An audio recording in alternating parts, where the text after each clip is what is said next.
지금은 겁나 싸구려잖아요. 이거 그냥 누가 줘도 안 갔잖아. 이런 거 이런 유리컵 큰 거 이거 갖다가 하면 다 저기 재활용 쓰레기통에다 다 버리지. 재활용통에다 다 버리지. 이걸 누가 팔어. 근데 옛날에 이걸 갖다가 신라 시대 때 통일신라 시대 때만 가져가도 집이 아니라 큰 저택 하나를 뭐 이게 이게 물물교환을 할 정도의 가치였어요. 옛날에는 그만큼 귀했어요. 유리 제품이. 여기 동양계에서 생산을 못했어요. 그럼 옛날 사막 국가에서도 그게 굉장히 사치품으로 굉장히 비쌌어요. 근데 그 나라에서도 비싼데 여기 우리 동양 쪽으로 넘어오면 겁나게 비싸게 팔려 이게 유리가. 자, 이걸 이제 생산 수출 품목을 갖다가 이제 우리가 이거를 하면 이제 딱 느낌이 오시죠. 그러면 서로 자기의 특산품을 갖다가 교환을 하고 싶어. 이제 사막 국가에서는 중국에 있는 비단이 너무 부드럽고 좋아. 근데 우리는 만들 수 없는 기술이 없어. 왕족이나 하실 사람들은 그 대신 이런 유리 제품 많아. 그러면 무역상들이 이걸 갖다가 가지고 가서 물물 교환을 해옵니다. 이거하고 뭐고 비단하고 이제 중국에 이제 비단 장사 왕서방 가가지고 우리 유리 제품 이쁘죠 하니까 뭐 우리 이거 줬으니까 비단 얼마하고 줄 거예요? 뭐 왕서방 뭐 비단 한 필 줄게 이거 그러면 교환을 해가지고 그걸 가져오면 비단을 이제 그걸 한 필을 가지고 이제 이렇게 한 필만 가져오면 아니죠. 한 필을 가져오면 이 유리 한 컵하고 비단 한 필하고 물물 교환했어. 그러면 이걸 갖다가 이제 자기 나라로 이제 저쪽으로 이제 사막 있는 그쪽 이제 그쪽 알라딘 나라로 가.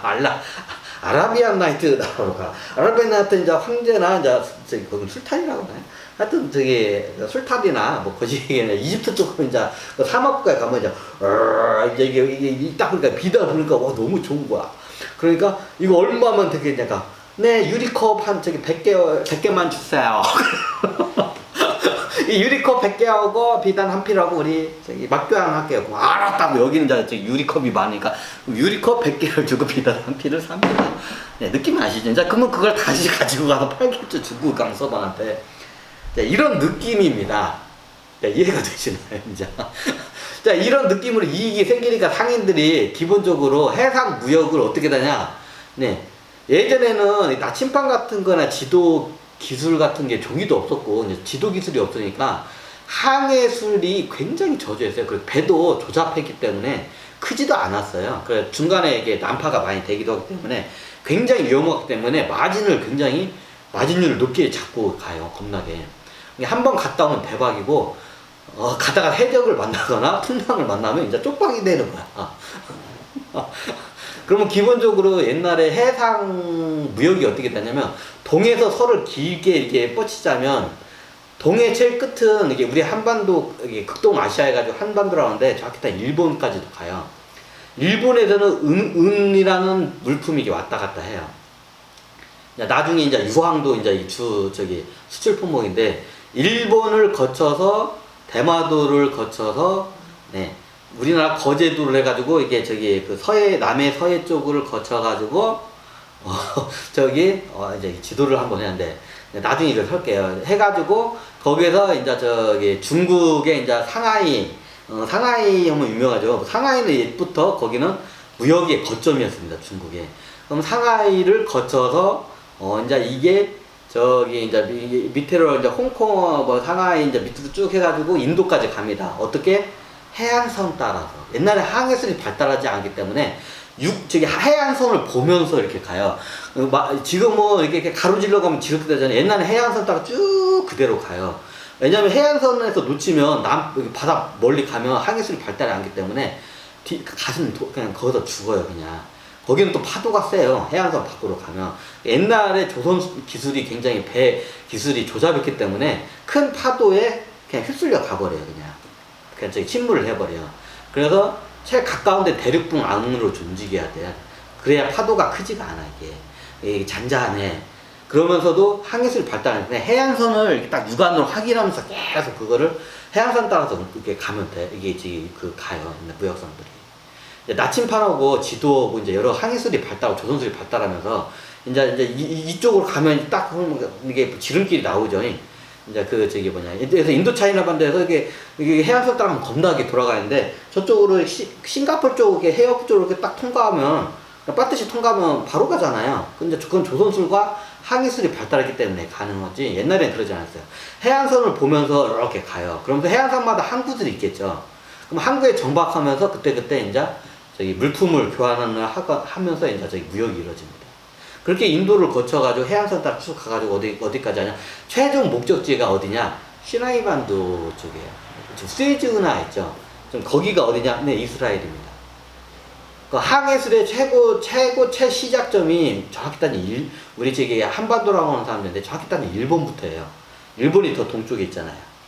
그 동쪽에서는 일본에서 시작해서 그 한반도를 거쳐서 중국을 거쳐서 인도를 거쳐서 인도네시아는 그냥 넘어가죠. 옛날에 인도네시아는 약간 좀 이게 약간 저기 선사시대 느낌이었, 아프리카 원주민 그런 느낌이기 때문에 이게 저기 품목이 없어. 거기는 저기 무슨 저기 이게 교환할 수 있는 수출 품목이 없어. 그러니까 어떻게 패스, 상인들이 그냥 패스예요 거기는. 그리고 거기는 패스하고 이제 인도에서는 이제 저기 교역할 게 많아. 문명이 발달했기 때문에. 그리고 인도를 거쳐서 이제 주변 이제 항구 국가들 이제 항구들이 있어요. 항구 쪽으로 해가지고 이제 그 무역상들하고 거래를 하면서 내려오면서 이제 저기 사우디아라비아 반도를 이제 이게 홍해 이쪽으로 해가지고 이 안쪽으로 사우디 반도 쪽을 거쳐가지고 이렇게 해가지고 다 이제 그 무역 항구들이 있어요. 이제 중간중간에. 그럼 그 무역 항구에서 이제 저기 생필품을 조달을 하면서 이제 저기 거래를 계속 이제 해요. 거기 가서. 이제 비단을 여기서 팔기도 하고, 비단을 팔면 여기서 이제 다른 품목을 해서 저쪽 가면 저기서 더 비싸게 팔아먹고 이제 그런 것보다 해요. 이제 종교의 역사를 알려면 먼저 무역선의 역사를 먼저 알아야 돼요. 그리고 이렇게 해서 지금 왜냐하면 거기 옛날 도인들이나 종교인들이 무역 상인들의 그 배를 타고 이동을 해요. 이 사람들이 전도를 쉽게 말하면 요즘 말하면 포교 활동 전도를 하려면 가야 할 거 아니야. 유학을 가려면 몸뚱이가 가야 할 거 아니야. 그럼 뭐 타고 가? 네, 무역선을 타고 갑니다. 상인들의 무역선 배를. 그럼 거기까지 뭐 헤엄치고 갈까요? 걸어갈까요? 그 바다를 옛날 걸어가지도 못했어요. 길이 있고 국경선이 있으면 거기 못 넘어갈까? 그럼 거의 대부분 무역선이에요. 그럼 그 바다를 헤엄쳐서 갈 수는 없잖아요. 아니면 내가 내 개인 배로 갈 수는 없잖아요. 어마어마한 비용이 들잖아요. 그러면 상인들이 이렇게 가가지고 해가지고 나중에 그 저기 뭐냐 아라비안 나이트 해가지고 저기 그 사우디 아라비아 거쳐서 최후의 이제 항해에 저기 종착역이 어디냐면 정확히 따면 시나이 반도예요. 그게 시나이 반도 쪽에 지금 우리가 지정학적 보면 팔레스타인하고 이스라엘이 거기 있죠. 그러면 거기가 저기 최종적인 종착지예요. 그 밑으로 이제 더 이상은 안 내려가요. 왜? 내려가봤자 거기 무역할 데가 없어. 무역할 거리가 없어. 거기 이제 아프리카 쪽으로 쭉 내려가니까. 그럼 거기서 이제 해상 무역이 끝나요. 그러면 지금 우리가 따지면 스웨즈 운하하고 시나이 반도 쪽 있잖아요. 그러면 그 이스라엘, 팔레스타인 이스라엘 땅이에요, 지금. 그러면 그쪽을 육로로 해서 지중해까지 낙타로 해가지고 이제 물자를 옮겨요. 뭐를? 멀리서 날라온 배로 날라온 중국의 비단을 갖다 거기서 날라서 갑니다. 그리고 거기서 지중해에서 다시 배를 타고 이제 지중해에 있는 나라들 있잖아요. 옛날 지중해 문화권에 있는 나라들은 항구들이 다 있을 거 아니에요. 이제 거기서 또 무역을 합니다. 그래서 우리 동양 쪽에서는 그 끝을 어디까지 보면 이스라엘까지만 봐요. 시나이 반도 있는 데까지만. 그 위에 이제 거기 사막을 넘어서 하는 거는 거기서부터 그래서 옛날 유대인 상인이 유명한 게 얘네 DNA 쪽으로 이스라엘 그 자리가 이 동양 쪽부터 인도 쪽 물품을 지중해에 있는 데까지 낙타로 날라서 거기서 또 이제 팔아먹을 수 있는 그 지정학적으로 아주 좋은 위치예요. 보통 중국이나 인도 상인이 거기까지는 안 가요. 위험하니까 잘 모르고. 그럼 그 지중해 쪽으로 누가 가냐? 옛날로 따자면 페니키아 쪽 사람들이 많이 가요. 페니키아 문명은 무역으로 유명하죠. 네, 일단 느낌 오시죠? 느낌 오시죠? 이제 이렇게 해서 이제 전파가 돼요. 그래서 자 이거를 왜 설명을 하냐면 옛날에 유대교가 어떻게 적었냐면 유대교가 최초에 아브라함부터 유대교는 시적적으로 시작합니다. 무슨 소리야? 아담과 이브가 이제 아담과 이브는 그때는 그 유대교라는 그 종교 개념 자체가 없었어요. 이걸 어떻게 설명하나? 이 유대교라는 것 자체도 이게 저기 정립이 된 게 이제 다 한참 후고, 아브라함 때는 유대교란 말 자체도 없었어요. 그때는 이제 저기 도인들을 갖다가 이제 이렇게 맞이해가지고, 뭐다 또 풍채질에서 종교의 역사. 그냥 생김에 이번 시간에 한번 이거 그냥 해버리겠습니다. 아브라함 성서에 보면 우리가 예수님께서 저기 그 낳으실 때, 저도 모태신앙지라서 옛날에 이게 성탄절이면 제가 예전에 그 연극을 많이 해요. 그럼 연극을 하기 때문에 그 몸으로 많이 그를 해요. 그러면 아기 예수께서 이게 마리아께 이게 성모 마리아, 그냥 마리아께서 이 아기 예수를 홀라당 마국간에서 낳아요. 마국간에서 낳아요. 그렇죠. 마국간에서 나는데 어떻게 하냐? 하늘에서 막 별이 비치고 뭐 이렇게 해가지고 막 하면서 축복을 하고, 천사들이 막 축복을 하고, 동방박사 3명이 와가지고 저기 3가지 이제 뭐였죠? 그 유황 맞나? 썩지 말라 유황 비단인가? 뭐 이게 3가지 품목을 주잖아요. 왜 그 3가지 품목의 그 뜻을 알아야 돼요. 고기가 옛날에 사치품 중에서 제일 비싼 물건이에요. 그 3가지 물건이.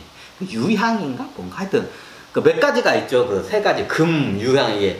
그 당시에 제일 비싼 물건이에요. 3개. 그걸 누가 가져온다? 동방박사 3명이 와가지고 그걸 판다. 근데 실질적으로 그 당시에 동방박사가 안 찾아와요. 그래, 하늘에서 뭐 별이 돼가지고 막 비추고 뭐 없었어요. 그냥 이게 조심하게 그냥 외로이, 혼자서 그걸 나셨어요. 그냥. 누가? 그냥 아기 예수를 낳으신 마리아께서. 동방박사 안 왔어요. 그거 성경이 뻥이야! 네, 뻥이에요. 그 누가 뻥쳤냐? 사도 바울이 나중에 이제 이게 뭔가, 이게 약하는 거야. 우리 예수님께서 이제 오셨는데 뭔가, 이게 이게 유대교나 로마나 이쪽에서는 뭔가 그 신화적인 게, 굉장히 신화적인 영웅이 태어나면 그 태어날 때부터 뭔가 틀려요. 자, 느낌 아시죠? 옛날에 석가모니께서도 이렇게 태어나자마자 7발짝을 따박따박 할까? 창상전화 유아독전 안 했어요. 그 애기가 어떻게 그냥 7발 서고 말까지 또박또박 창상, 한 손은 하늘을 가리고 한 손을 밑을 하고 7발짝을 하고 창상전화 유아독전 시타르타에서 그런 적 없어요. 다 후대에 이제 뭔가 이제 이걸 갖다 하기 위해서 뻥을 쳐요. 뭔가 이제 여기서 석가모니도 이게 태어나시자마자 그런 적 없어요. 이제 나중에 이제 깨닫고 이제 그 다음에 천삼천하 유아독전 이제 이게 시타르타에서 그걸 설법을 하기 말을 했지. 태어나자마자 이게 7발을 딛고 하늘을 가지면 내 땅을 나서 청상천하 유아독전 이 말 한 적 없어요. 시타르타 석가모니도. 다 후대에 뻥친 거예요, 진짜. 자기의, 이제 창단자의 무슨 교주라고, 창단한 창조의 뭔가 이 사람의 좀 위대함을 더 포장하기 위해서 뻥을 많이 쳐요. 시타르타도 뻥 쳐요. 그런 적 없어요. 애기 태어날 때 그런 적 없어요. 나중에 한참 돌을 닦고 깨달은 다음에 천상천하 유아독전, 이제 이 말이 그때 나온 거지. 애기 때 그 말 한 적 없어요. 이제 이런 경우가 많아요. 이제 건국 설화에도 뻥을 많이 넣어요. 보통 영웅 같은데 이런 거. 그러면 이게 종교의 창단자들 있잖아요. 창단자들도 그 후대에 갖다가 이제 그 뻥을 넣어요, 다. 시타르타 불교에도 뻥을 넣어요. 어떻게? 나중에 한참 후에 우리 시타르타께서 태어나자마자 그냥 7발짝을 하더만 그런 적 없어요. 뻥이에요. 나중에 이제 그걸 갖다가 이 불교의 창단자인 시타르타의 위대함을 굉장히 이거 부풀리기 위해서 후대에 갖다가 뻥친 거야. 그럼 예수님도 똑같아요. 종교에도 많아요. 동방박사 안 왔어요. 하늘에서 별 안 왔어요. 천사들을 그냥 영적으로 보면 천신들이 겁나게 내려왔어. 이제 구차원전전이 태어난 걸 얘네들 알고 와가지고 그 예수가 이제 구차원전전이니까 태어난 걸 알고 천신들이 이제 6차원 우리 이게 주파수 때가 얘들은 움직여요. 문맥 원차발. 얘네들은 차원수가 틀려요. 보통 귀신들이 움직이는 게 4차원대의 우주 영역이고 얘네들이 6차원대 이게 문명이 발달한 우리도 가능해요. 6차원대 영역에서 얘들이 움직여요.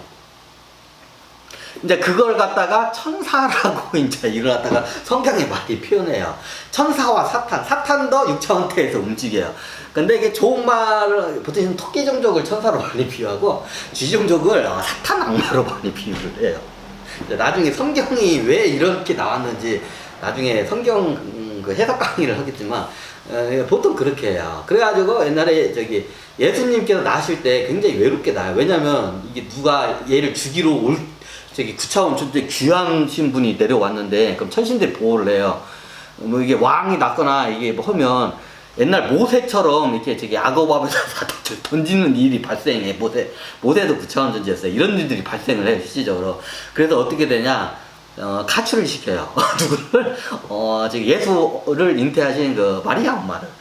마리아를 갖다. 그래가지고 가출시켜서 거기서 몰래 애를 낳게 이제 천신들이 그걸 다 끌고 가요. 왜냐면 이게 다 이게 소문, 이게 뭐냐, 이게 정보가 퍼지면 영적인 능력을 갖는 사람들이 하잖아요. 그러면 그걸 갖다가 권력자들한테 얘기하면 권력자들이 옛날 모세 때처럼 얘를 죽이러 찾으러 다녀요, 실질적으로.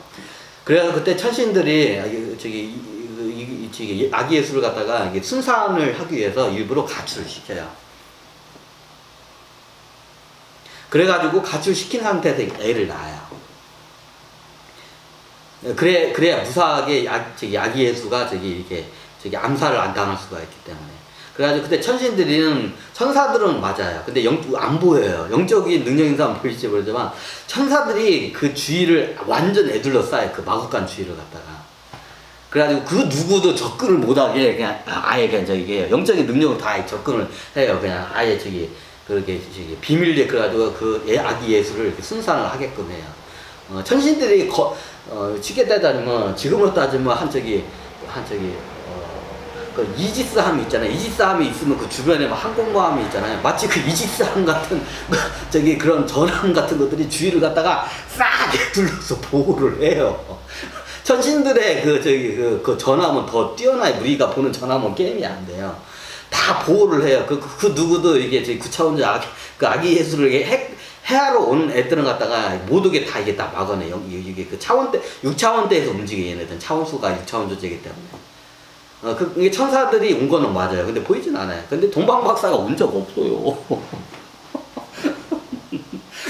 이게 뻥이에요. 근데 여기서 중요한 거는 설명하는 이거 나중에 따로 다루고 여기서는 상방박사를 왜 사도 바울이 왜 여기다 넣냐면 유대교인이에요, 원래. 사도 바울이. 유대교인이 있다가 예수의 그 기독교를 갖다 탄압을 많이 했었어요. 근데 나중에 얘네들을 하다 보니까 예수님의 말씀이 모르는 것 같아. 그래 어떻게 되냐? 유대교에서 예수님교 기독교라고 합시다. 기독교로 어떻게 한다? 개종을 해요. 어떻게 했나? 사도 바울이 원래 유대교인의 뼛속같이 유대교인데 이게 얘네들 말 듣고 이게 경서를 갖다가 보니까 이 말이 맞아. 유대교 경전이 좀 약간 이게 좀 모자란 것 같아. 그래서 어떻게 되냐? 유대교인이었던 종교가 유대교였던 양반이 기독교로 개종을 합니다. 그 과정에서 이제 예수님을 갖다가 이렇게 하면 너무 이게 뭔가 종교에 이게 옛날 우리 건국신화 같은데 보면 우리나라 박역거대 신라에 박역거대에서 아래서 태어났다 했잖아요. 순 뻥이에요. 아래서 안 태어났어요. 그리고 고구려의 신화를 보면 고주몽의 어머니께서 알을 낳았어. 연화부인께서 낳을 때 알을 낳았어. 새였나봐. 그리고 그 알에서 태어난 게 누구? 네, 주몽입니다. 고구려의 그 태조 주몽입니다. 추몽. 정확히 따르면 추몽이에요. 활주자에 꿈몽자.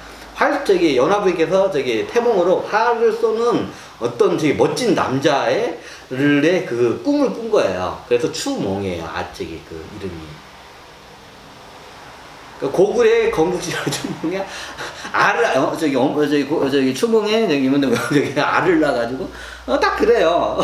다른 나라들도 다 비슷비슷할 거예요. 건국신화가 그렇지. 말도 안 돼. 뭐 어떻게 사람이 알을 포유류인데 조류도 아니고 알을. 왜냐면 뭔가 신성한 그 당시에는 알에서 깨어난 뭔가 이런 저기 설화 같은 게 많아요. 전설 같은 신화 같은 게. 그러니까 그걸 건국의 그 태조의 그걸 갖다가 좀 약간 신성함과 이게 뭔가 영웅적인 걸 또 부각을 시켜서 어떻게 나 뻥을 쳐요. 역사 사사에다 그렇게 시치죠 낸 게요.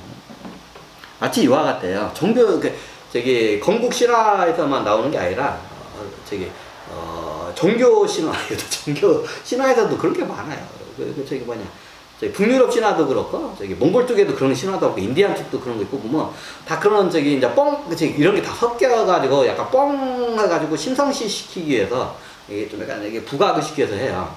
동방박사 온 적 없어요. 나중에 어떻게 했나? 사도 바울이 거기다가 동방박사를 왜 동방박사를 뭐냐면 유대교에서는 그 아브라함을 찾아온 동방박사 세 명의 동방박사. 동방박사는 뭐냐면 동쪽 멀리에서 온 박사. 겁나게 똑똑한 것 같아요. 이제 요즘은 우리는 이제 현대에서는 학사, 석사, 박사 할 때 박사로 이제 많이 하잖아요. 우리 관점으로 봤다는 이제 박사는 이제 모든 걸 박식한 사람을 갖다 박사라고 하잖아요. 모르는 게 없어. 박식해. 그래서 이제 동방 박사, 동쪽에서는 굉장히 박식하네. 왜냐면 돌을 닦았기 때문에 다 이게 영통을 했기 때문에 다 쉽게 해.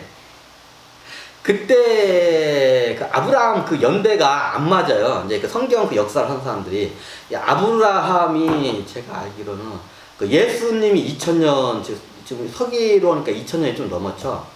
그리고 불기가 2500년 됐죠. 단기 3000 몇백 년인가요? 4000 반만 년인가? 하여튼 반만 년이죠.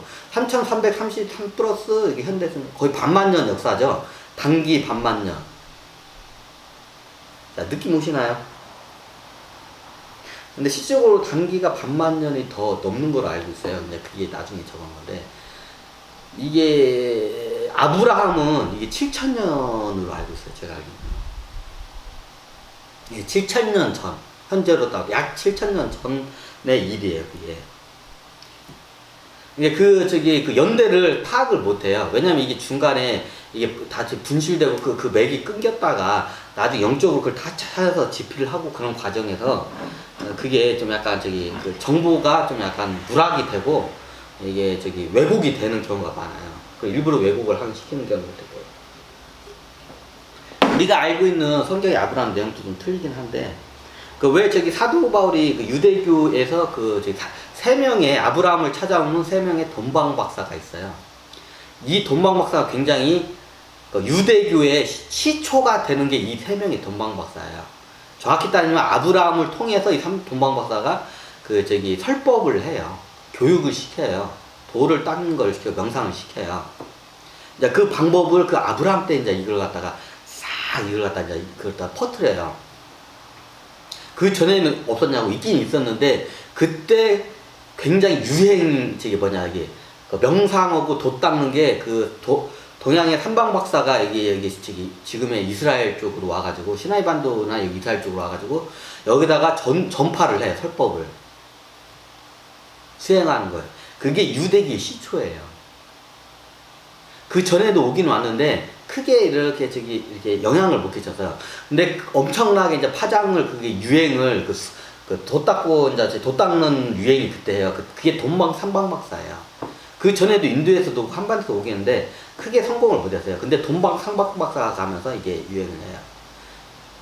이 동방 삼방의 박사가 7000년 전 사람들이에요. 이 아브라함 때 이 양반이 지금으로부터 약 7000년 전, 정확한 연대는 저도 이게 잘 계산을 안 해봤는데 약 7000년 전 사람이고 종교에 대해 한번 우리가 역사에 대해서 한번 제가 할게요. 이 동방방가 삼바 박사가 유대교의 시초입니다. 그래서 예수님이 태어날 때 사도 바울이 정통성과 이거를 갖다 인정한 데는 유대교에서는 동방상방 박사가 아브라함이에요. 그 키워드예요, 이게.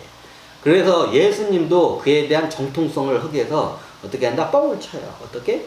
예수님이 태어날 때 세 명의 동방상박사가 와서 찾아와가지고 이 양반한테 이게 아련을 하고 절을 하고 이렇게 나와요. 근데 실질적으로 그런 적은 없습니다. 나중에 사도 바울이 그러다가 저 뻥을 친 거야. 자, 왜? 예수님, 그 당시에 예수님에 대한 그 인식이 너무 낮았기 때문에 예수님을 갖다가 그 영웅으로서 성이라고 하죠. 성스러운 영웅. 성으로서 이게 굉장히 포장을 해야 할 필요성이 있었기 때문에 이제 이걸 갖다가 설법을 하는 데 있어서 전도를 하는 데 있어서 이거 포장을 해야 할 필요성이 있기 때문에 그때 그렇게 해요. 보통 건국신화하고 똑같아요.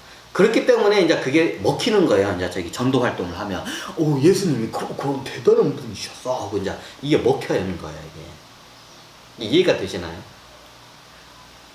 불교도 똑같아요. 일곱 발자다 천상천하 한 적 없어요. 애기가 태어나자마자 그런 적 없어요. 그러면 여기서 종교의 역사할 때 왜 돈방삼방박사에 대해서 우리가 아셔야 돼요.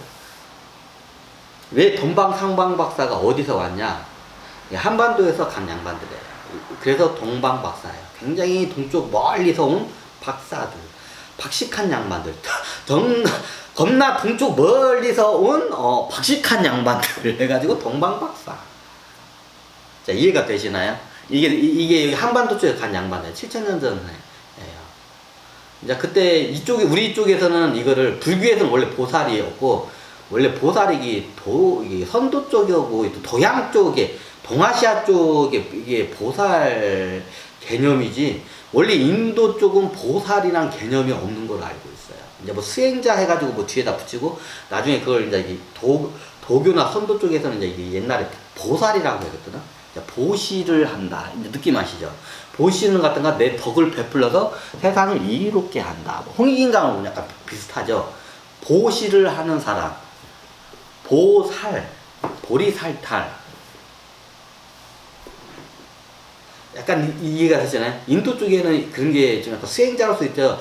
보살이라는 개념이 이게 나중에 불교 쪽인 게 아니라 원래 이게 선도 쪽의 용어예요. 이제 말이 가고 거기서 이제 이게 변형이 되고 다시 넘어오고 이런 과정에서 이제 이상하게 좀 변형이 됐는데, 예전에 어떤 저기 양반이 그걸 강의를 하고 저도 그걸 알고 이제 저도 확인을 하기 위해서 그 지역을 말을 갔는데, 3명의 보살이 나와요. 그 3명의 보살이 돈방박사입니다. 나중에 제가 강의를 제가 한번 정리를 할게요. 3명의 여기서 이제 보살이라고 해요. 보시를 한다. 세상을 구하기 위해서 나가는 사람, 보시를 한다. 보살. 이게 그때는 보살이라고 해요. 인도에서는 뭐 보리살탈, 이제 이게 변형이 된 거예요. 여기서 나간 말이. 보리살탈이란 말이. 원래 선도 쪽에서 보살이란 말이 있었어요. 그래서 옛날 7,000년 전에도 그게 있었어요. 보살. 보시를 한다. 이게 수행을 하고 세상에 나가서 세상 널리 이롭게 하는 보시를 하는 사람을 보살. 이제 느낌 이제 하시죠. 이제 언어가 그렇게 이제 이게 시대적으로 변형이 됐기 때문에 우리가 좀 약간 그 개념을 잘못 알고 있어요. 그 당시에 3명의 보살이 어디까지 가냐? 저기 무역상에, 아까 그 무역상이 옛날에도 많이 이루어졌어요. 그 무역선들의 배를 타고 가요. 그럼 보통 무역선들의 배를 타면 이 양반들이 돌을 닦는 돈이 없잖아. 그 당시엔 금이나 아니 비단이나 했으면 이제 그 여비로 해서 이제 쓸 수가 있는데, 귀족들은 이제 그 되게 보통 금을 많이 써요. 금을 가져가면 여비로 해서 대신 저기 그 상단에 이게 저기 어디까지 태달라면 금땡이 이만큼 주면 알았다고 하고 태자요. 상인은 뭐 금땡이 주고 저기 비단 주면 옥마이 땡큐니까 걔네들은. 그래가지고 이게 해요. 근데 돈이 없으면 어떻게 하냐? 상단에 허드렛 일을 해요. 상단에 이제 허드렛 일이 대표적이면 이제 저기 만약에 이게 돛으로 기본적으로 바람에나 해류를 타고 가요, 배들이. 그런데 이제 바람도 안 불고 해류를 안 부는 해역들이 있어요. 그럼 거기는 어떻게 한다? 노를 저어야 돼요. 노를 저어서 가야 돼, 사람의 인력을. 그럼 노를 누가 짓는다? 이제 돈이 없는 도인들이 노를 저어가지고 이제 나 먹여주고 재워주고 저기까지만 데려다 주셔. 그 대신 내가 허드렛 일은 다 할 거냐. 그러면 짐 나르는 일. 상당 같은 경우는 무역을 하니까 짐 여기 나르는 일을 많이 할 거 아니에요. 항구에 가면. 그죠? 그리고 이제 배가 움직이려면 이제 저기 바람도 없고 이제 물길이 안 올 때는 사람이 이제 그걸 갖다가 노를 저어서 가야 돼요. 그럼 그 노를 누가 지냐? 이제 도인 같은 사람들이 여행할 때 이게 무전여행하고 똑같아요. 돈이 없으니까 여행은 가야 돼. 근데 돈이 없어. 그럼 상단에서 뭔다 허드렛 일을 해요. 뭐 저기 상단 뭐 저기 그 저기 뭐냐 기술적인 일은 못하고 그러면 대표적인 게 뭐냐 짐 날르는 거 창고에다가 쟁여놓고 배에다 쟁여놓고 왔다